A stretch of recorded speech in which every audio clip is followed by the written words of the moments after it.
Hey guys! Good morning from our province. So, ayun guys. So, sa vlog nito, ang topic natin is about my life recently. So, aware naman kayo at sa mga subscribers ko and followers ko na sobrang tagal ko na hindi nakakapag-vlog. Gawa ng ako ay nabuntis and nanganak. And nagbalik na agad so, ayun, wala rin time para mag-vlog. Kaya naman, tinake advantage ko tong vacation ko dito sa paghatid sa baby ko para makapag-vlog. So, ayun, nagbalik ako ng damit kasi nalungaran ako ng baby. Nakagising na kasi namin na ang baby ko. So, yun, papakita ko sa inyo yung magiging routine niya. Iiwan ko siya dito sa family ko kasi ako at saka yung husband ko is nag-work, so hindi siya mahalagaan.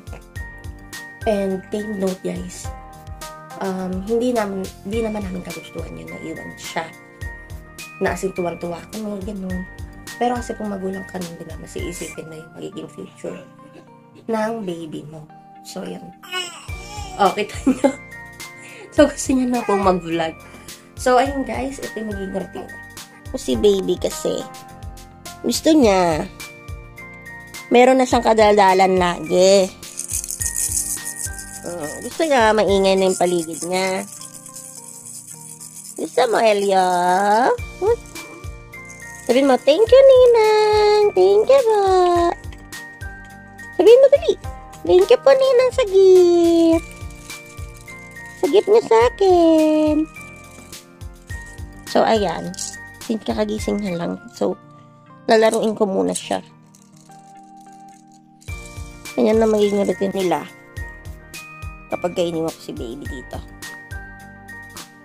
Ah. Ha?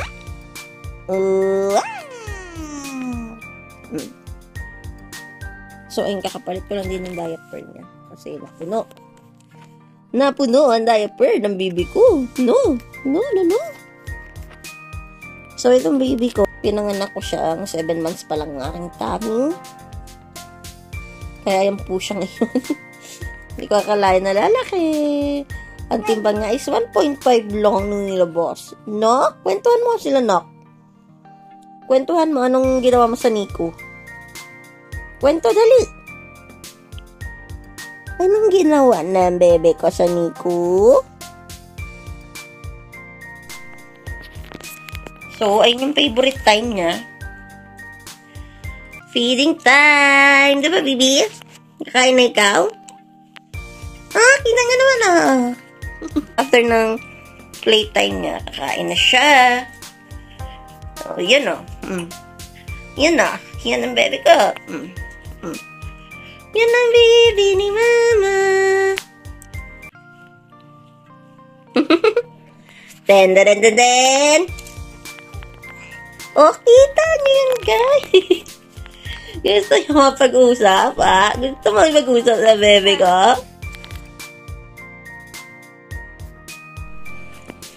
Yan. Bugla, grabe.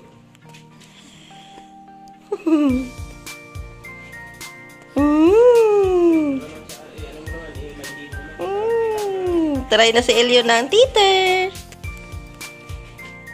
Grabe, damot ah. Sarap dyan, strawberry. Grabe, kumatkit oh.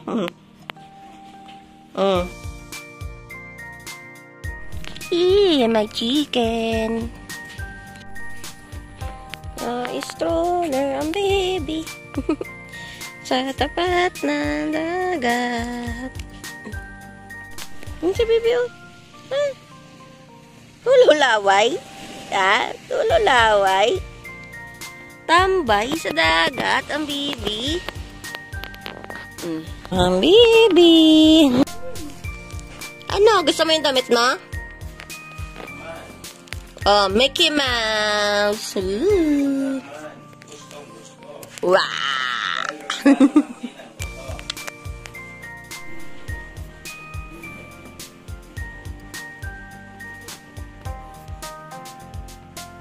So, ayun. Tapos na namin paliguan si baby. Hindi, pinatulog na lang namin. After niya maligo. So, ilalabas ko kayo. Tingnan nyo. Ang lakas talaga ng hangin dito. Kahit po na maaraw. Kita nyo yung aso namin. Ayun po yung aso namin. Naharap po yung hangin, di ba? Ayan. Dahil tulog nga si baby, dito na natatapos yung kanyang morning routine. Wala naman masyadong routine sa kanya, guys. Kasi 3-month-old baby pa lang naman siya. So, unti pa lang yung mga nagagawa niya. Ganun talaga. Yung routine niya is kumain, matulog, dumumi. Tapos, repeat lang din. Abangan niyo na lang ulit yung mga susunod kong video sa aking vlog. Kung bago pa lang sa aking YouTube channel, huwag mo kalimutan i-click ang like, share, at subscribe button at ang bell notifications below para lagi kang updated sa aking mga bagong upload. See you, Purples! Bye!